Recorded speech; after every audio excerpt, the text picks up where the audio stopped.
अब Good morning everyone, respected HOD sir, senior faculty members and my dear colleagues. I, Shivalini, on behalf of Finance Cell, along with my colleague Ms. Aneth, welcome you all for this FDP session organized on the topic Investment Solution for Educators. Today's session will be hosted by us and delivered by Ms. Suman. She was an alumna here in 2009 batch, from 2009 batch. And she's from HDFC. She'll provide us with some investment and banking solution options. And over to you. Good morning to all. So, I'm feeling honored to be here. Earlier as a student and now I'm in part of HDFC Bank. So I'm with my team and she's an investment head here from Nitya. And we have Akko also taking care of health part. So basically we have all the design products basically for digital design for teachers, in which they have a saving plans wherein they have tax-free investments, demat accounts lifetime free, demat account, locker facilities, debit cards. So there are 10 number of facilities which are providing in a saving max account. The saving max account they have investment plans and also health. So मैं first of all एक investment plan आपको design बताऊंगी. इसके अंदर आपको you can modify the tenures according to modifications हैं इसके अंदर. Although इसमें आपको 80C and 10D both the methods are included. This is tax free, also guaranteed. So guaranteed है. Over to my students. So hi, good morning everyone. So you guys must not be knowing me. My name is Sonia and I am representing Aditya Birla. We do have a tie-up with HDFC Bank for our investment solution to the privileged customers. तो sessions को थोड़ा सा interactive रखते हैं so that आप लोगों की भी कुछ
इतना ही चाहते हैं कि यार 80-85 साल तक जिए, उसके बाद मुझे नहीं लगता कि आज की डेट में कोई ये सोचता होगा कि यार हम 100 साल तक जिए।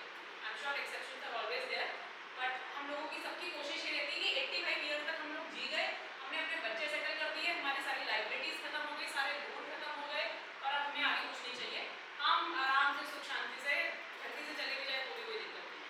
तो हम सब लोगों का गोल यही होता है कि 85 ईयर्स तक हम लोगों का कवर होना चाहिए, कि 85 ईयर्स तक भगवान न करे कभी भी मुझे कुछ होता है तो मेरी फैमिली सिक्योर रहेगी। दूसरा ऑप्शन है, अब अच्छा एक चीज ना, अगर आप में से किसी ने टर्म प्लान लिया हुआ है अभी? एनीबॉडी? किसी ने नहीं लिया हुआ? अच्छा, okay, this is actually strange कि टर्म प्लान नहीं लिया हुआ है। एटलीस्ट कोविड के बाद लोगों को तो समझ में आ गया कि टर्म प्लान तो होना चाहिए। अच्छा, तो टर्म प्लान के अंदर ना एक जो माइनर रिस्क रहता है ना, वो रिस्क क्या होता है कि इन केस मैं पहले टर्म प्लान समझा देती हूँ काम कैसे करते हैं, क्योंकि आप में से किसी ने लिया नहीं हुआ है तो आई डोंट नो किसी को आइडिया भी होगा। तो टर्म प्लान क्या होता है, मैं अपनी लाइफ सिक्योर करने के लिए, गिवन एग्जांपल ऑफ माइन, मैं चाह रही हूँ कि अगले 15 साल, 20 साल, 30 साल, 35 साल, भगवान न करे कभी भी मुझे कुछ होता है तो मेरा स्पाउस या मेरे बच्चे, उन लोगों को जिसको भी मैं नॉमिनी बनाना चाहूँ, उन लोगों को एक लमसम अमाउंट मिल जाए ताकि वो आराम से अपना गुजारा उजारा कर ले। ठीक है, तो मैंने 1 करोड़ का टर्म, 1 करोड़ का पैसा मैंने अपने नाम पे लिया कि मुझे कुछ होता है तो मेरी फैमिली को 1 CR अमाउंट मिलेगा। अब क्या कंपनी फ्री में 1 करोड़ देगी? कोई भी नहीं देगी, करेक्ट? तो उसके लिए आप लोगों को एक प्रीमियम बोलते हैं हम लोग, आपको हर साल रेगुलरली पे करना पड़ेगा। ठीक है, तो मैं अपनी एज पे अगर बताऊँ, एक 35 से 40 साल के आदमी के ऊपर अगर मैं 1 करोड़ का कवर लेती हूँ तो अप्रॉक्सीमेटली 20-25 हज़ार रुपये का एक प्रीमियम आता है जो आपको हर साल पे करना पड़ता है। आपने अगले 20 साल, 30 साल 20-20 हज़ार रुपये पे किया, which is a nominal fees. ठीक है, और आपके नाम पे 1 करोड़ का टर्म प्लान आपको मिल गया, बशर्ते आपकी हेल्थ वगैरह सब कुछ अच्छा होना चाहिए। ठीक है, कोई मेजर सर्जरी नहीं हुई होनी चाहिए। ठीक है, तो उस अगले 35 साल के अंदर कभी भी मुझे कुछ होता है तो मेरी फैमिली को 1 करोड़ का कवर मिलेगा। ये बेसिक फीचर होता है टर्म प्लान।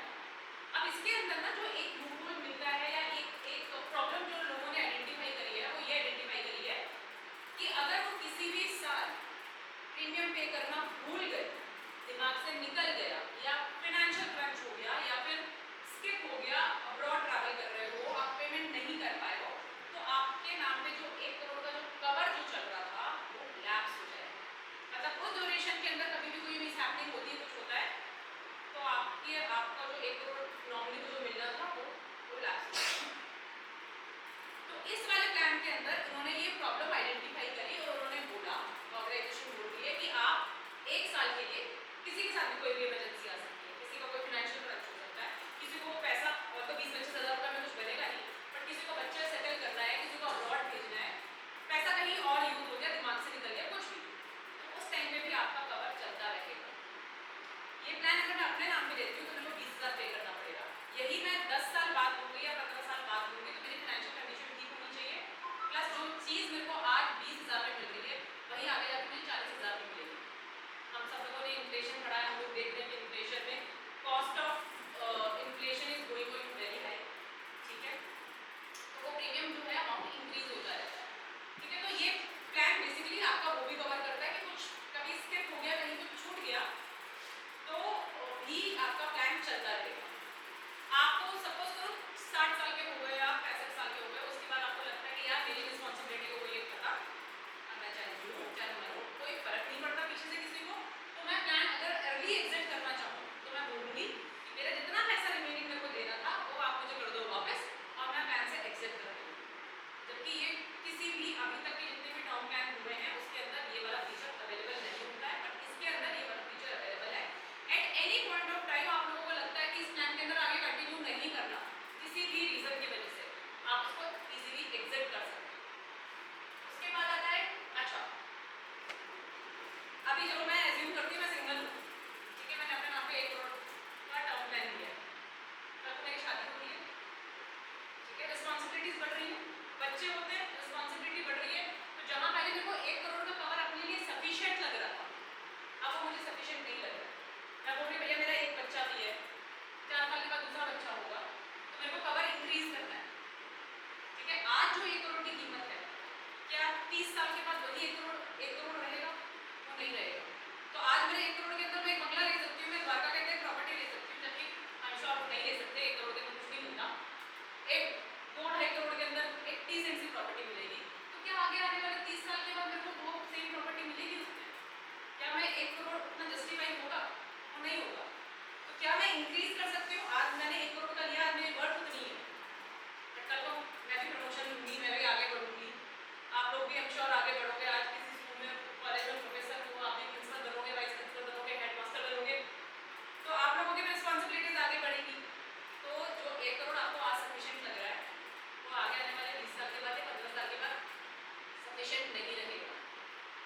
आप इंक्रीज कर सकते हो उसके अंदर? यस, आप इंक्रीज कर सकते हो। आज इन्फ्लेशन जो 4% पे 3% पे ऑपरेट कर रही है, कल को वही इन्फ्लेशन 6% पे जाएगी, 7% पे जाएगी, तो 10 रुपये जो आज आपकी कॉस्ट कर रहा है वो आपको 10 साल के बाद आपको 7 रुपये लग जाएंगे।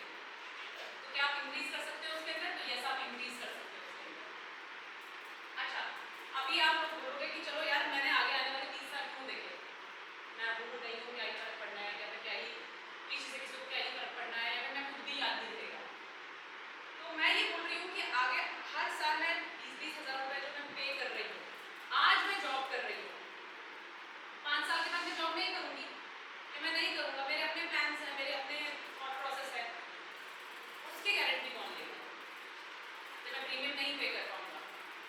करेक्ट। तो हम आपको ये बोल रहे हैं, आप मत जाओ 20 साल 30 साल के, आप ये बोलो कि भैया मेरे से अभी ले लो तुम 5 साल, 5 साल में नौकरी कर रही हूँ या कर रहा हूँ, आप उससे अभी ले लो पैसा, बट मेरे को 85 ईयर्स तक मेरी लाइफ सिक्योर रखो। मेरे को आगे नहीं पता 5 साल के बाद मैं जॉब करूँगा या मेरा कोई और प्लान है, या मैं खुद का बिजनेस स्टार्ट करूँगा, या मैं अपनी हॉबीज परस्यू करूँगा। आजकल तो ये हॉबीज परस्यू करने का भी बहुत ट्रेंड चला हुआ है, ठीक है, कि हम अपना 40-45 में रिटायर हो जाएंगे। ये आजकल के बच्चों का, बिकॉज मेरी daughter she is in 10th standard right now, तो जेनजीज बुलाते हैं उनको, ठीक है। तो उन लोगों का क्या थॉट प्रोसेस है, 45 तक हम लोग काम करेंगे, उसके बाद हम लोग अपना हॉबीज परस्यू करेंगे, क्योंकि उसके लिए हमारे पास टाइम नहीं होगा। अब मैं अपनी नौकरी की बात करूँ, हम लोग सुबह 9 बजे काम करना स्टार्ट करते हैं, आप घर पहुँचते पहुँचते हम लोग 8-8:30 बज जाते हैं, उसके बाद खाना खा के सोने के अलावा हमारे पास जिंदगी में कुछ नहीं रहता।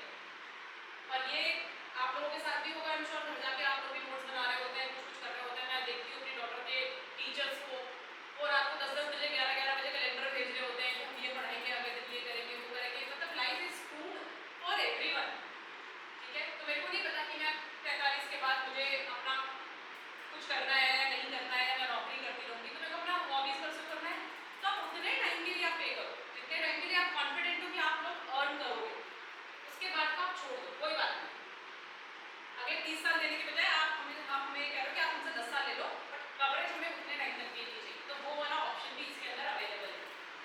सबको जिंदगी एक ही मिली होती है, अगला इतने तो अच्छे कर्म हम में से किसी के होंगे नहीं, कलयुग में रह रहे हैं हम सब सारे लोग, कि किसी का अगले जन्म भी हमें इंसान का मिलेगा, और हमें से कोई चाहता भी नहीं कि इंसान के रूप में हम लोग दोबारा जन्म ले, मोक्ष ले, सब सुख शांति से रहे। तो एक लाइफ मिली है यार, उसको अच्छे से जीते, 40-45 तक जब तक काम करना है काम करते हैं, उसके बाद अपनी हॉबीज परस्यू करते हैं, उसके बाद अपना लाइफ में जो भी छूट गया है कहीं कुछ पीछे, यार ये रह गया हमारा, वो नहीं रह गया, ये काम नहीं किया, वो नहीं काम किया, उसके लिए भी टाइम दो अपने आप को।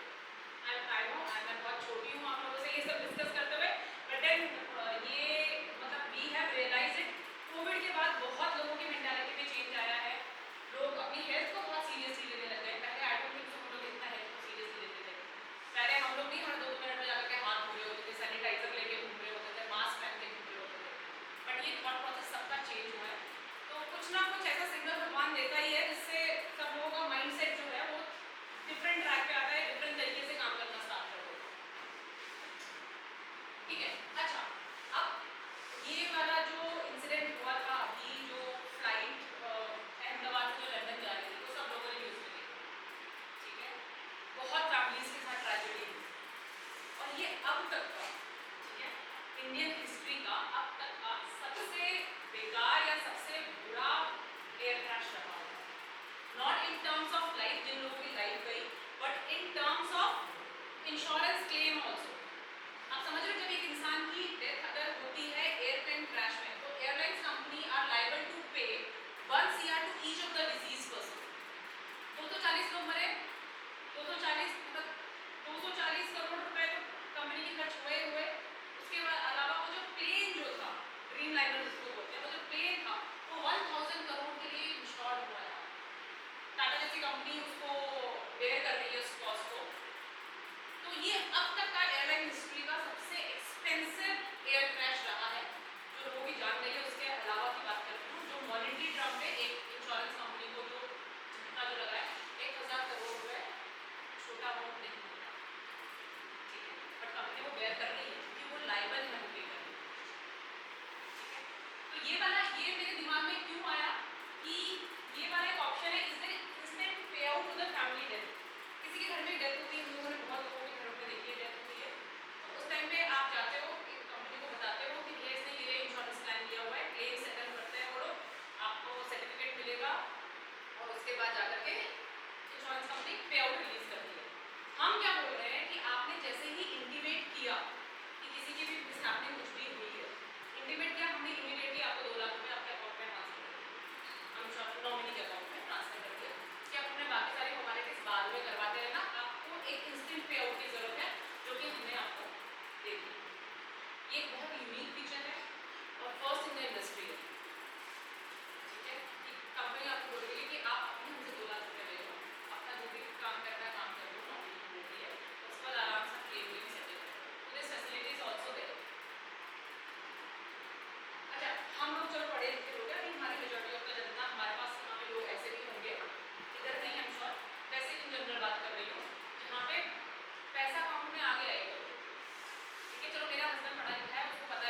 मिल जाएगी।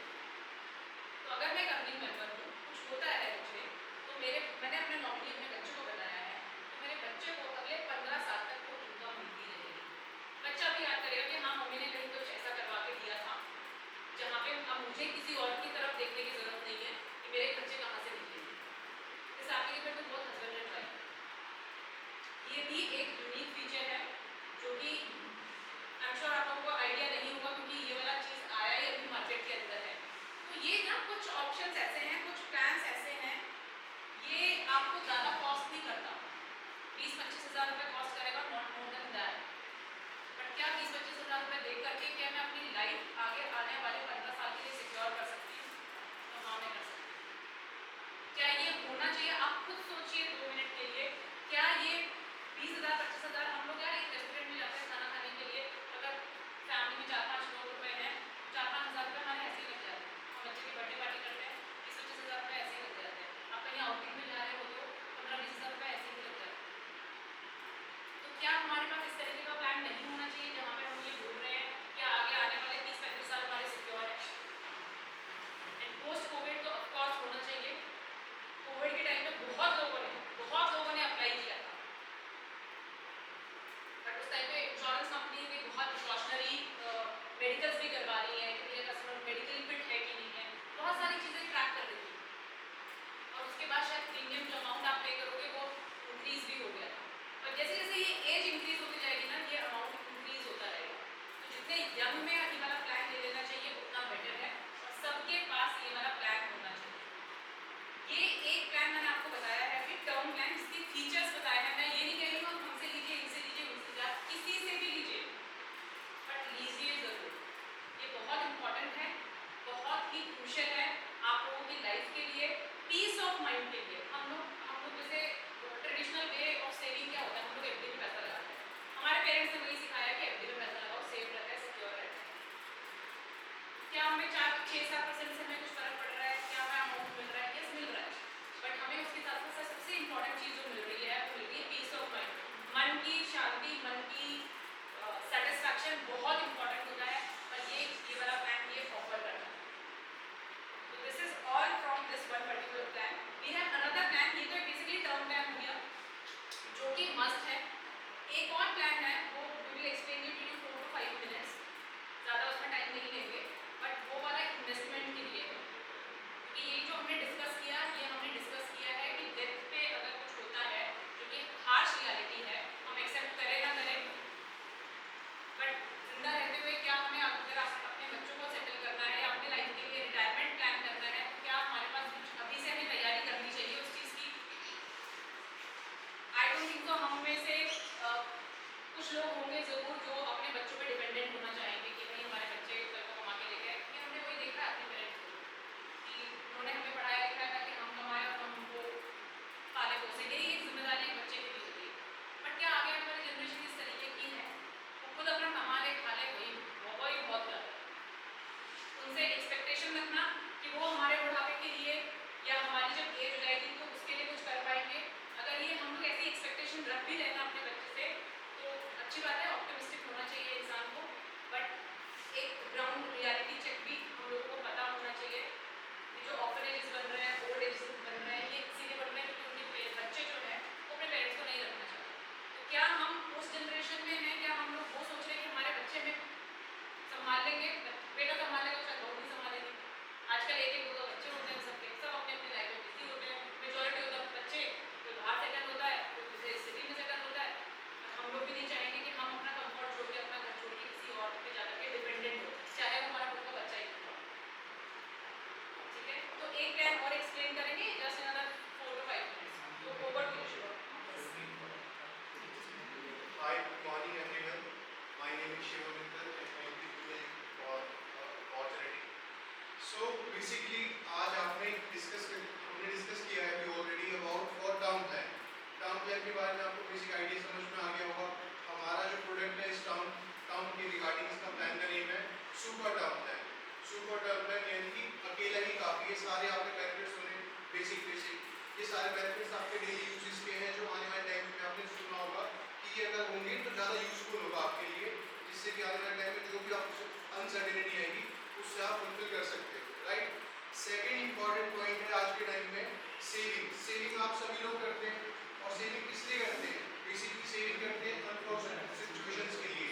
मान लो अभी आपके बच्चे छोटे हैं, उनको आपको प्लानिंग करनी है उनके एजुकेशन के लिए या उनकी डॉटर की शादी के लिए, इसीलिए सेविंग करते हैं सभी लोग। और सेविंग करने के लिए बहुत सारे इंस्ट्रूमेंट्स हैं, जैसे कि आपने सबसे इंपॉर्टेंट जो आपने सुना होगा ट्रेडिशनल अप्रोच जो होती है, सभी लोग क्या करते हैं? एफडीज करते हैं। आप सभी के पास एफडीज होंगी, राइट। कुछ ना कुछ एफडीज होंगी सभी के पास। तो बट ऐसा इंस्ट्रूमेंट है हमारे पास जो आपको लॉन्ग टर्म में बेनिफिट्स भी देगा, प्लस आपको एक ऐसा अपॉर्चुनिटी देगा जिसमें आप अपने फ्यूचर की जो भी आपकी रिस्पॉन्सिबिलिटीज है उसको आप फुलफिल कर सकते हो। सपोज जैसे मैंने आपको स्टार्टिंग में बताया, आपको कोई बच्चा छोटा है, उसको आपको एजुकेशन के लिए बाहर भेजना है, मान लो 18 ईयर्स या 24 ईयर्स में उनको एमबीए करने के लिए भेजना है, या उनको डॉटर की शादी के लिए आपको कहीं भेजना है, तो उसके लिए क्या होगा? आपको एक ह्यूज अमाउंट चाहिए। और आज के टाइम में सभी लोग क्या चाहते हैं, जैसे एफडी में क्या होता है कि इंटरेस्ट आता है 6-7% अप्रॉक्स आता है, और आपने अगर 1 लाख भी इन्वेस्ट किया तो कितना आएगा? 6-7 हज़ार eight the end of the year. But हमारे पास एक ऐसा इंस्ट्रूमेंट है जिसमें आप एक कॉर्पस भी अपना इकट्ठा कर पाओगे, प्लस आपका जो इनकम है वो भी हम आपको दे पाएंगे। आपने सुना है ऐसा इंस्ट्रूमेंट जिसमें आपको इनकम भी मिले और एक आपको लमसम बेनिफिट भी मिले? सुना है आपने ऐसा कुछ अभी तक? एनीवन जिसने ऐसा सुना हो इंस्ट्रूमेंट जिसमें सेविंग ही करेंगे आप और प्योर गारंटीड करेंगे? ऐसा नहीं कि जैसे एफडी होता है या कोई भी और लोग बोलते हैं कि इंश्योरेंस अगर आप इंस्ट्रूमेंट लेते हो तो गारंटीड नहीं होता, बट जिस इंस्ट्रूमेंट की मैं बात कर रहा हूँ ये प्योर गारंटीड है और एफडी से ज़्यादा रिटर्न आएगा अगर आप एफडी से कंपेयर करोगे तो, राइट। सुना है आपने कैसा कोई ऐसा इंस्ट्रूमेंट जिसमें इनकम भी आ रही हो और आपको एक मेच्योरिटी मिल रही हो और टैक्स फ्री है प्योर? आप सिंगल पर्सन एक सिंगल पैन कार्ड पे अमाउंट 5 लाख रुपीस तक के इन्वेस्ट कर सकते हो एवरी ईयर, और उसके अगेंस्ट में जो भी इनकम आएगी और जो भी मैच्योरिटी आएगी वो सारी टैक्स फ्री होगी। आई नो कि सभी टैक्सेबल होंगे, यहाँ टैक्स पे करते होंगे, बट इम्पोर्टेंट ये है एज अ सैलरीड पर्सन कि हम इतनी अच्छी सेविंग कर पाए विदाउट टैक्स फ्री और हमारे जो भी रिस्पॉन्सिबिलिटीज है वो भी फुलफिल हो जाए। तो उसको डिस्कस करते हैं। इस प्लान का नेम है निश्चित आयुष प्लान। आपको नाम से ही समझ में आ रहा होगा कि अगर आप उसको बाय करते हो तो आप क्या हो जाओगे? निश्चित हो जाओगे आपके अपनी जो भी रिस्पॉन्सिबिलिटीज है फ्यूचर्स की। सपोज करिए मैंने दो ही रिस्पॉन्सिबिलिटीज डिस्कस की थी अभी बेसिक। पहला कि आप अपने बच्चों के एजुकेशन के लिए या उनकी मैरिज के लिए, यही दो पर्पज है मेनली। सभी के बच्चे बड़े हो गए होंगे, उनकी शादी करनी है या फिर उनके एजुकेशन के लिए अमाउंट चाहिए होता है, दोनों फुलफिल हो जाएंगे एक ही प्लान से। सबसे इंपॉर्टेंट है, जैसा मैंने आपको कहा, एक छोटा सा एग्जाम्पल समझते हैं जिससे कि आपको प्लान की वर्किंग समझ में आ जाएगी। और दूसरा, आप अपने अकॉर्डिंग अपना अमाउंट इन्वेस्ट कर सकते हैं, जो भी आपके अकॉर्डिंग लगता है कि आपको 5 लाख इन्वेस्ट करना है या 10 लाख इन्वेस्ट करना है, अकॉर्डिंग टू यू, वो आपके ऊपर है। बट मैं एग्जांपल से आपको समझा दूं जिससे कि आपको इजी हो जाए प्लान वर्किंग कैसे करता है, और दूसरा कि ये आपको बेनिफिट देगा कि नहीं देगा।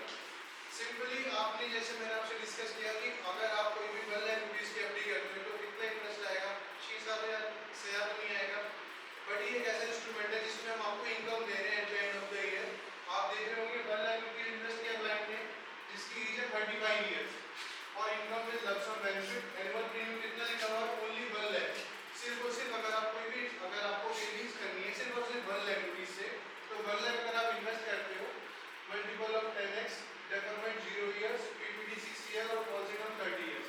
इसका मतलब ये है प्रीमियम पे इनकम 6 ईयर्स। आपको सिर्फ और सिर्फ पे कितना करना है? 1 लाख रुपीस 6 ईयर तक, यानी टोटल कितना पे करना है आपको?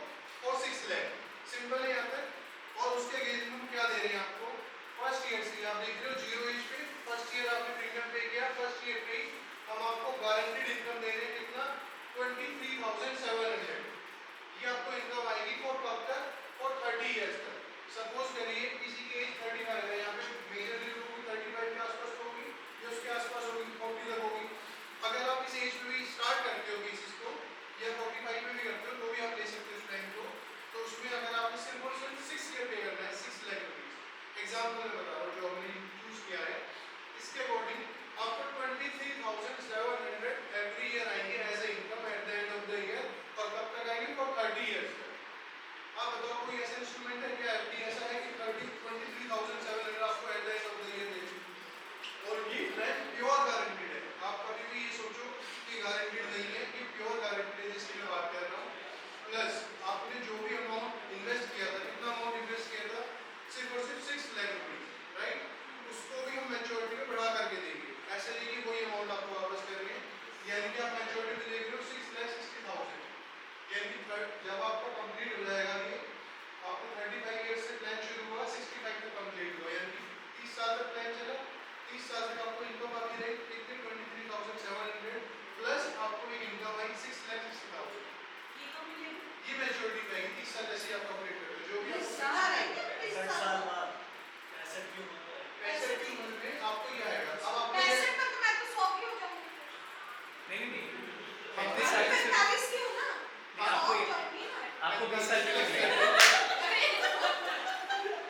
30 साल के ऊपर क्या है? लेस देन 7% या उससे ज़्यादा है? 7% के 7% अप्रोक्स, तो it is equivalent to an FD. FD से above, FD से above है। तो 7% है आपके साथ। आई कांट कैलकुलेट द अपनी मम्मी मतलब मेरी जो सासू माँ है उनके लिए खराब तो ओल्ड एज वालों को तो ज़्यादा मिलता है। नहीं, old age वालों को ज़्यादा मिलता है, कुछ भी हम अगर रजिस्ट्रेशन निकालेंगे उसमें ज़्यादा आएगा। लगभग डेली भी ये पॉलिसी में ज़्यादा है। मैं आंसर करती हूँ, मैं समझ गई कंसर्न। आप लोगों को लग रहा है कि यार ये पैसा तो कम ही मिल रहा है, इतना वेट भी करेंगे और पैसा हमें कम भी मिल रहा है। तो रीजन क्या है? एफडी की अगर हम लोग बात करते हैं, एफडी से कंपैरिजन चल रहा है यहाँ पे, एफडी की बात करते हैं, तो एफडी में जो आपको इंटरेस्ट रेट दिया जाता है वो फिक्स होता है 1 साल के लिए, 2 साल के लिए, हद से हद 5 साल के लिए। 5 साल के लिए भी एफडी का जो इंटरेस्ट रेट आता है वो आता है कुछ 6% के आसपास। यहाँ पे हम आपको आगे आने वाले 30 साल की बात कर रहे हैं। ऐसा नहीं कि आप 30 साल से कम नहीं कर सकते हो, ये हमने आपको एक एग्जाम्पल दिया है, आप 15 साल का भी ले सकते हो। ये जस्ट फॉर एन एग्जाम्पल है कि लॉन्गर होराइजन के लिए, क्योंकि सिखाया हम लोगों को सबको यही जाता है कि लंबे टाइम के लिए इन्वेस्ट करो। अगर आप में से कोई स्टॉक मार्केट के अंदर इन्वेस्ट करता है तो स्टॉक मार्केट में भी, जैसे इस टाइम पे स्टॉक मार्केट की एकदम बैंड मिली पड़ी है, ठीक है, तो इस टाइम पे कोई भी इन्वेस्टर होगा, अगर वो पैसा इस टाइम पे विड्रॉ करेगा मार्केट से तो वो हमेशा लॉस में रहेगा। तो अगर हम लोग अपना कोई फ्यूचर प्लान कर रहे हैं या कोई रिटायरमेंट प्लान कर रहे हैं या बच्चों के लिए कुछ प्लान कर रहे हैं, XYZ रीजन के लिए प्लान कर रहे हैं, तो उसकी कोशिश हमेशा यही रहनी चाहिए कि हम उसको लॉन्गर होराइजन के लिए रखें। हम आगे आने वाले 30 साल की बात कर रहे हैं। आगे आने वाले 30 साल में आपको लग रहा है कि अभी SBI का मैं आपको रेट बताती हूँ, सेविंग में अभी कल की ही न्यूज़ के अंदर आया हुआ है कि SBI ने अपने सेविंग अकाउंट में पैसा रखने का, जो पहले 4% हुआ करता था आज से 5-6 साल पहले, अब सिर्फ 2.5% है। आपने 1 लाख रुपए अपने सेविंग अकाउंट के अंदर रखा, साल के एंड पे आपको उस पर 2,500 रुपये एक्स्ट्रा मिले, जो कि पहले 4, 4,500, 5,000 रुपये एक्स्ट्रा बता करते थे। तो जब 1 साल की गारंटी गवर्नमेंट भी ले रही है, 1 साल की गारंटी एफडीज भी ले रहे हैं, बैंक भी ले रहे हैं, तो भी हम ये आपको गारंटी कर रहे हैं कि 6% का जो भी रिटर्न मिलेगा ये आगे आने वाले 30 साल के लिए मिलेगा।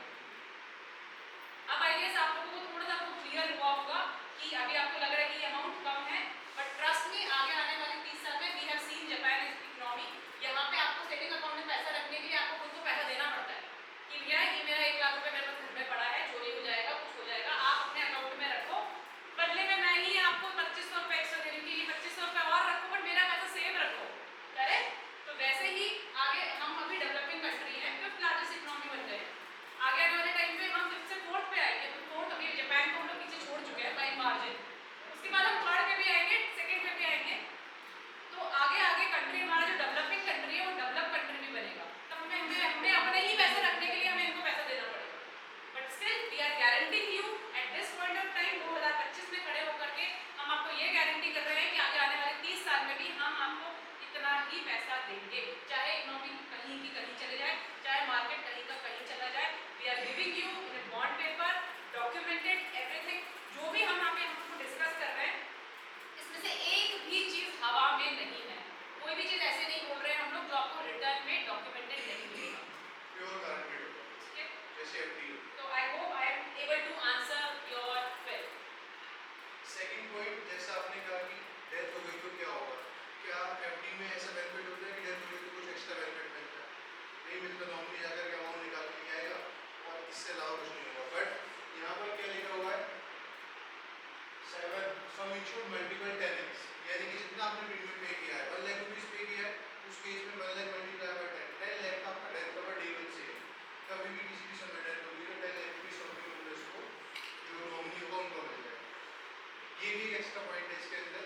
प्लस जो आपको इनकम आ रही है 23,700, इसको आप दोबारा री इन्वेस्ट भी कर सकते हो, जो भी इंस्ट्रूमेंट आपको ठीक लगता है या आपकी जो डेली एक्सपेंसेस है उसको मीट करने के लिए वहाँ भी यूज़ कर सकते हो। इस तरीके से प्लान भी वर्किंग है। प्लान क्या कहता है आप समझो, सेविंग तो कर ही रहे हो प्लस आपको इनकम भी दे रहा है। आज के टाइम में सबसे ज़्यादा ट्रेंडिंग है कि सबको क्या चाहिए, इमीडिएट इनकम चाहिए, फ्लेक्सिबिलिटी चाहिए, क्योंकि अगर किसी भी इंस्ट्रूमेंट में जाते हो तो सब जगह लॉक इन है। अगर आप PPF में जाते हो, सुकन्या योजना में जाते हो, 15-15 साल का लॉक इन यहाँ पे नहीं होगा। बट ये एक ऐसा इंस्ट्रूमेंट है जिसमें आपको इनकम भी मिलेगी और आपको क्या मिलेगा, एक मैच्योरिटी मिलेगी। ये एग्जाम्पल मैंने छोटा लिया है, अगर आप इसको बड़ा कर दोगे, मान लो हमने 5-5 लाख 10 साल के इन्वेस्ट करें तो रिटर्न ज़्यादा है, फिर आपको इनकम भी ज़्यादा दिखाई देगी। यहाँ पे जो इनकम दिख रही है कितनी दिख रही है, 23% है प्रीमियम का। हमारे पास इसी इंस्ट्रूमेंट में अगर आप प्रीमियम थोड़ा ज़्यादा यूज़ कर लेते हो और PBT थोड़ा बढ़ाते हो तो 40% तक जाता है, यानी कि अगर आप 10 लाख रुपये इन्वेस्ट करोगे तो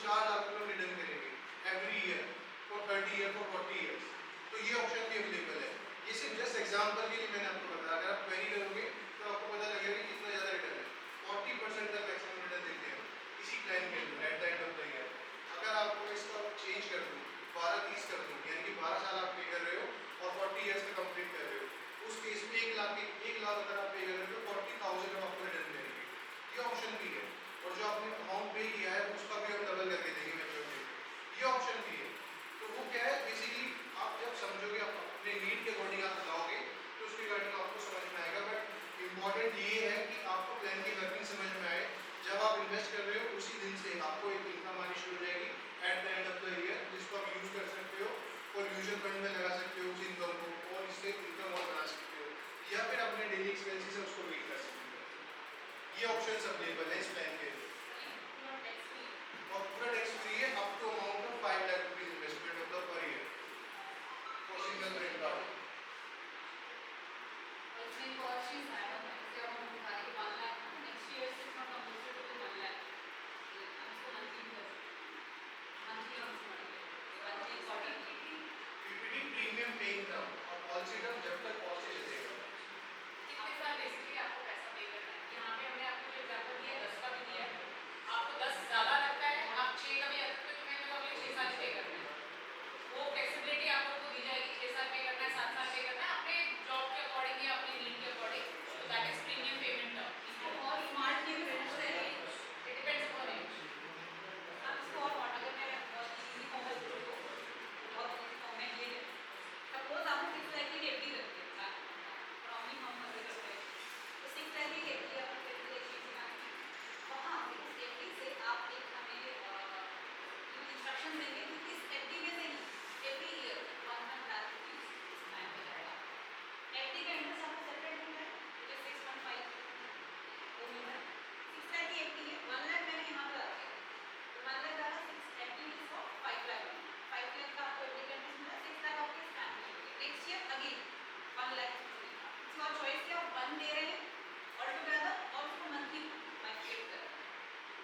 इजी है बिकॉज 1 लाख इसको होता है कि नहीं मैं क्लियर क्वार्टरली कर दूँ तो as an day people are coming company 10 lakh FD कर दीजिए शेयर तो वो जल्दी ये करते हैं कि यार एफडी में जाने से अच्छा है उसको बाइफिकेट कर दो एफडी प्लस इन्वेस्टमेंट बिकॉज यहाँ पे रिटर्न होता है तो हमें डाइवर्सिफाई करना चाहिए फंड को हर वे कर लीजिए आप ओके कि डीबीएफ में कर रहे हैं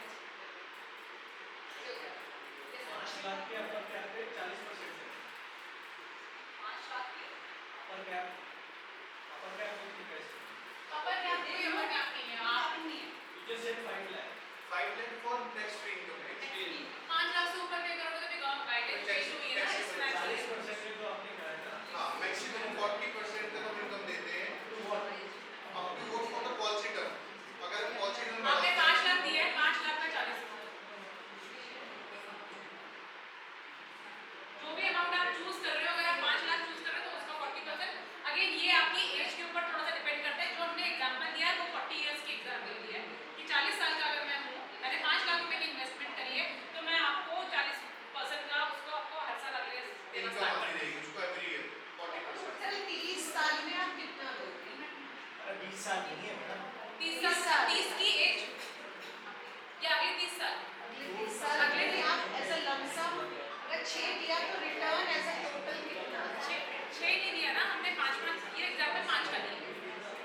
अच्छा वन सेकंड ना एक क्वेरी है सर का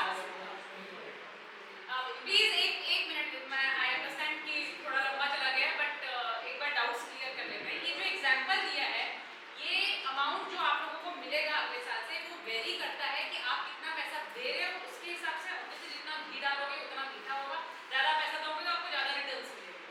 तो ये जो एग्जांपल दिया है ये 40 साल का एग्जांपल दिया है। 45 के बाद ये अमाउंट ऊपर नीचे थोड़ा सा वेरी करता है, इसीलिए आपको जो एग्जांपल 40 का दिया है ताकि आप लोगों को भी याद रहे कि कितना अमाउंट मिल रहा है। और ये हमने 10 साल का दिया है कि आप अगले आने वाले 10 साल हमें पे करिए। 2025 में आपने पे करना स्टार्ट किया, 2035 तक आप हमें पे करोगे तो हम आपको अगले साल से ही 40% पे करना स्टार्ट करेंगे। आप बोल रहे हो कि अगले 10 साल में नहीं पे कर पाऊंगा, आप मेरा अगले 6 साल का रखो तो अमाउंट चेंज होगा। आपकी एज अगर 45 से ऊपर है या 50 के अराउंड है तो ये चेंज होगा। ये एक टिपिकल एग्जांपल है जो कि आप लोगों की एज के अकॉर्डिंगली अलग-अलग कैलकुलेट होगा। हम लोग अपना कॉन्टैक्ट नंबर दे देते हैं, ठीक है, सो दैट आप लोगों को कोई भी क्वेरी होगा, सबकी अलग-अलग क्वेरी हो सकती है, कोई किसी एज ब्रैकेट में हो सकता है, कोई किसी एज में हो सकता है। एक बार रजिस्ट्रेशन निकलवा लीजिएगा, इससे आपको आइडिया लग जाएगा। तो पर्सनलाइज आपकी कैलकुलेशन आप लोगों को करके दे देंगे सो दैट आप लोगों को ज़्यादा बेटर क्लैरिटी होगी। किसी को 6 साल पे करना है, किसी को 7 साल पे करना है, किसी को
बीमारी हुई है या कुछ भी ऐसा हुआ है जो कि इंश्योरेंस कंपनी को पता होना चाहिए, क्योंकि ये हमारे बीएड यहाँ पे हम अटमोस्ट ट्रस्ट के ऊपर काम करते हैं। हम ये अज्यूम करके चलते हैं कि आप लोग जो हमें बताओगे वो करेक्ट बताओगे, क्योंकि हम भी ये अज्यूम करके आपको एक बॉन्ड पेपर दे रहे हैं जहाँ पे हम आपको जो अमाउंट हम लोग कोट करेंगे वही लिखा हुआ आएगा, और आगे आने वाले 30 साल के बाद चाहे हम हो चाहे ना हो, इंश्योरेंस कंपनीज रहेगी, बैंक रहेगा, आरबीआई रहेगा, आईआरडीए रहेगा, वो इंश्योर करेगा कि जो पैसा आपने दिया है आपको जो इतने रिटर्न्स बोले गए हैं वो रिटर्न्स आपको मिलेंगे। बट हम भी वही सेम एक्सपेक्ट करते हैं कि जब भी हम लोग कोई प्लान ले तो वहाँ पे हम लोग क्लियरली डिस्क्राइब करें, क्लियरली बताएं कि हमारे साथ पीछे पास्ट में ये सर्जरी हो रखी है या फिर ये बीमारी हो रखी है, कुछ भी हो रखा है। हिंदुस्तान में more than 50% of the Janata is diabetic. कितने लोग बताते हैं इंश्योरेंस कंपनी को? बहुत सारे claims, diabetic is one such scenario जिसकी वजह से आपको इमीडिएटली और कोई बीमारी होना हो, बट उसकी वजह से आपको बहुत सारी बीमारियां हो जाती हैं, बीपी, हाइपरटेंशन, ये सारी प्रॉब्लम डायबिटिक होने की वजह से। बट अगर हम डायबिटिक है, हम नहीं बताएंगे डायबिटिक है, और कल को बाई चांस कुछ डेथ होती है या कहीं कुछ होता है, वहाँ पे इन्वेस्टिगेशन में निकल के आ गया भैया तो डायबिटिक था, इसने बताया नहीं, तो कंपनी के पास वो राइट होता है कि आपका क्लेम रिजेक्ट करते हैं। ठीक है, तो ये दो चार चीजें हैं that should be keep in mind, कभी भी, अभी के लिए नहीं, फ्यूचर के लिए भी, इस कंपनी के लिए नहीं, इस बैंक के लिए नहीं, कहीं के लिए भी मैं आपको बता रही हूँ, ये चीजें प्लीज डिस्क्लोज करोगे, आप लोगों के बेनिफिट की बात करेंगे। ठीक है, तो ये मेरा नंबर है,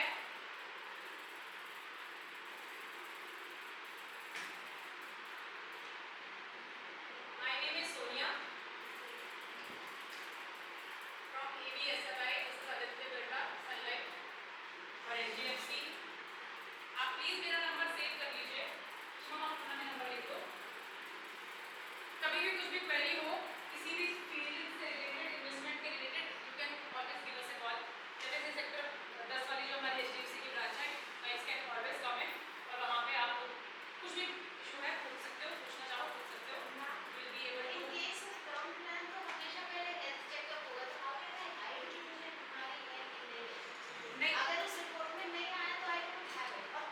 में जरूरी नहीं है आपका मेडिकल हो जाए। एक एज के बाद we do conduct medical test. ठीक है, एक एज पर, अब सपोज करो आप डायबिटिक है, एग्जैक्टली दैट्स व्हाट, हम आपका मेडिकल टेस्ट करवाएंगे, insurance company easily medical test करवाती है, हमने मेडिकल टेस्ट करवाया, मेडिकल टेस्ट में आपकी सारी ओके रिपोर्ट आ गई, उसके पुराना कुछ रहा होगा या नहीं रहा होगा वो हम आपसे फिर भी पूछेंगे, क्या आपको डायबिटिक थी, आप बोलोगे कि नहीं है, बाद में तो किसी को भी कुछ भी हो सकता है, we will not reject it, बाद में तो किसी के साथ भी कुछ भी हो सकता है ना, आगे आने वाले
highest in the industry. 90 days before and 180 days after hospitalization. ये बहुत ज़्यादा है. कैसे है और ये क्यों अच्छा है? देखिए हम पहले ही दिन एडमिट नहीं हो जाते. बहुत सारे सिनेरियोज में मेरी तबीयत खराब है बट मुझे लाना है, मेरी तबीयत खराब है मुझे ऑफिस जाना है, हमारे पास इतनी सारी छुट्टियाँ नहीं होती, हम ट्रीटमेंट ले रहे हैं, डॉक्टर को दिखा रहे हैं, ट्रीटमेंट ले रहे हैं, ऑफिस जा रहे हैं, बट एक सर्टेन टाइम आता है कि हम रिकवर नहीं कर पा रहे हैं और डॉक्टर बोलता है आप एडमिट हो जाइए, आपकी तबीयत खराब हो रही है, बेबी डेंगू हो, मलेरिया हो, कोई सर्जरी हो, कुछ भी हो, जिसके केस में हमें एडमिट होना पड़ा. तो एडमिट होने से 90 दिन पहले तक जो आपका ट्रीटमेंट चल रहा होगा, डॉक्टर कंसल्टेशन, आपकी मेडिसिन, अगर डॉक्टर ने आपको कुछ टेस्ट लिखे, क्योंकि टेस्ट लिखे हैं तभी तो मुझे पता चला कि मुझे शायद एडमिट होना पड़ रहा है या कोई सर्जरी करानी पड़ रही है, ये होता है प्री हॉस्पिटलाइजेशन. हॉस्पिटल में एडमिट होने से पहले मेरे जितने भी खर्चे हुए हैं वो कंपनी आपको पे कर देगी, आपने जो भी समेशन लिया होगा. पोस्ट हॉस्पिटलाइजेशन, हॉस्पिटल से हम डिस्चार्ज हो गए, डॉक्टर हमें कुछ दवाइयाँ लिख देता है, ये भी 7 दिन, ये भी 10 दिन, अगर कोई मेजर इशू हुआ है तो शायद 6 महीने भी दवाइयाँ चलती हैं. तो पोस्ट हॉस्पिटलाइजेशन हम कितना ले रहे हैं? 180 डेज में जो भी आपकी कंसल्टेशन होगी डॉक्टर के साथ, क्योंकि होता है ना 7 दिन बाद दिखा के आओ, फिर 15 दिन बाद दिखा के आओ, वो इसमें कवर हो जाएगा. डॉक्टर ने मेडिसिन लिखी है वो भी इसमें कवर हो जाएगी. अगर डॉक्टर ने कुछ टेस्ट वगैरह भी लिखे कि भाई 15 दिन बाद फिर से हम चेक करके देखेंगे कि ये चीज़ रिकवर हुई है या नहीं हुई है, वो भी इसमें कवर हो जाएगी. तो ये हो जाता है pre post hospitalisation. Alternative treatment, normally क्या होता था सिर्फ एलोपैथी ही कवर होता है, हमें पता है हमें हॉस्पिटल्स में जाना है और वो हम कवर कर लेंगे. बट इस प्लान में आप अपनी अल्टरनेटिव ट्रीटमेंट भी ले सकते हैं, आप आयुष ट्रीटमेंट भी ले सकते हैं, आयुर्वेदिक, यूनानी, सिद्धा, होम्योपैथिक, बहुत सारे ऐसे लोग हैं बोलते नहीं मेरे को तो आयुर्वेदिक ट्रीटमेंट नहीं लेना, मैं तो होम्योपैथिक से लूँगी. तो अगर वहाँ पे आप जाते हैं तो वो भी इसमें कवर. उसके बाद ऑर्गन डोनर एक्सपेंसेस, अगर कहीं ज़रूरत पड़ती है कि ऑर्गन डोनेट करना पड़ रहा है, लेना पड़ रहा है, तो इसमें ऑर्गन डोनर का कवर भी चल सकता है. उसके बाद आता है डोमिसाइल ट्रीटमेंट, ये कोविड में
बाद कवर होता है और ये IRT के अंदर है, ये स्टैंडर्ड होता है कंपनीज के लिए, वरना कोई पहले से हेल्थ इंश्योरेंस लेके ही नहीं रखेगा, जब बीमार पड़ेगा तब जाके हेल्थ इंश्योरेंस में निकलेगा।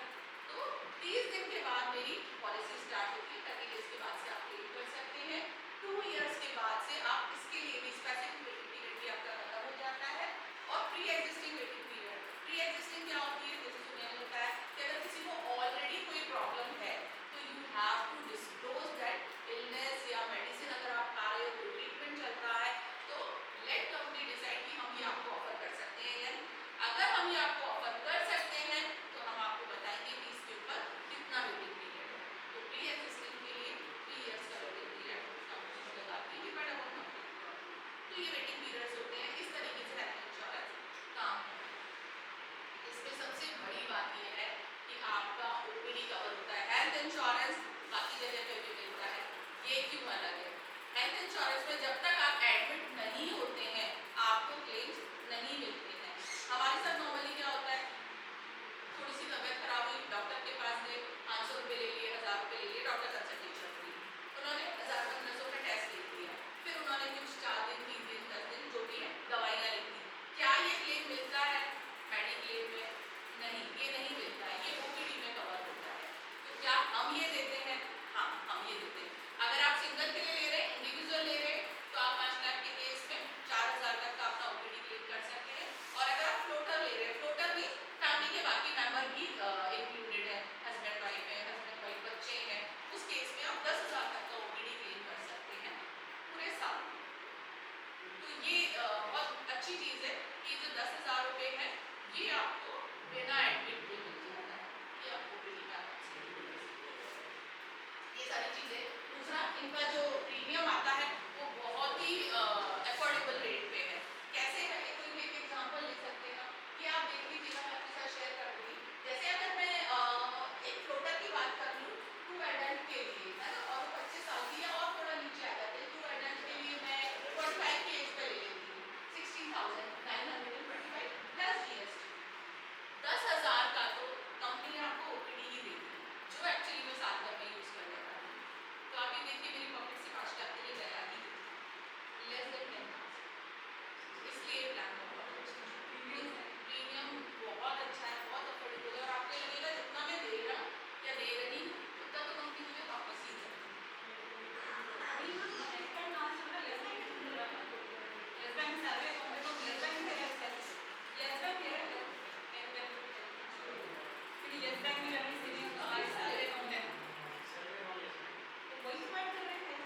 सबके पास अलग अलग सबके पास इंडिविजुअल ले रखे हैं, इंडिविजुअल हर कोई है किसी के पास। हाँ, इस ईयर क्योंकि हमारा यूनिक फीचर है, हर कोई बात OPD कवर कर रहा है, ये और कोई और कवर नहीं कर रहा है। तभी लोग सोचते हैं जाएं, एडमिट होंगे तभी वहाँ से स्टार्ट होगा। HDFC का अरे काम तो है, दूसरा ऑफर हर कोई सोच रहा है। मैम अभी चल रहा है ना प्रीमियम, तो अभी तो हाफ ऑफ द ईयर अभी आया भी नहीं, आपका नेक्स्ट ईयर है इसी से। हर कोई भी कौन सा हाँ, तो आप सही कह रहे हैं, आप सबका ईयर अगर निकल चुका है तो जब आपका ड्यू डेट आती है then you can put कर नेक्स्ट सकते ईयर हैं। अप्रैल में होगा, then you policy will code go कर with- सकते हैं। हाँ, पॉलिसी कोड कर सकते हैं। फीचर सेम नहीं थे, प्रीमियम सेम नहीं नहीं, बिल्कुल फीचर चेंज हो जाएंगे, आपकी कौन सी Already मेरा 50 पॉलिसी लाख का चल रही है, किस कंपनी से चल रही है, फिर हम जो आपको प्रोडक्ट ऑफर करेंगे ये वाली पॉलिसी कोड नहीं होती है, फिर हम आपको वो HDFC से सिक्योर में करेंगे कोड के लिए दूसरी पॉलिसी हमारे पास।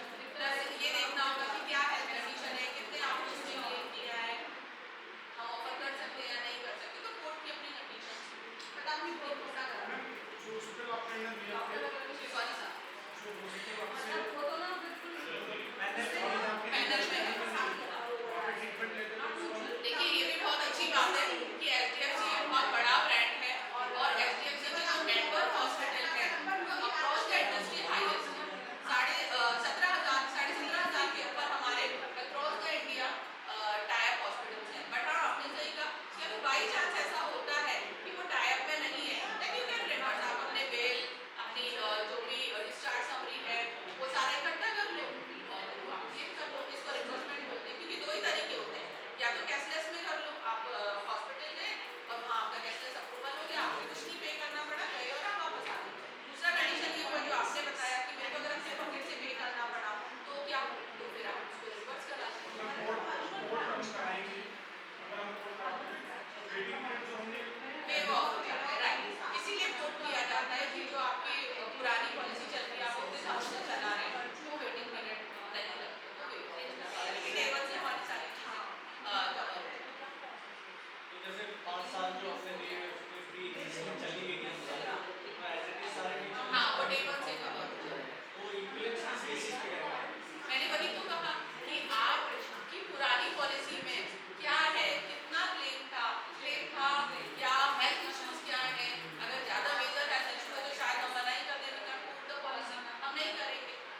मैम बैठ जाइए बैठ जाइए ईटी का पिक्चर दिए हैं you finish it and then I अरे कोई बात thank नहीं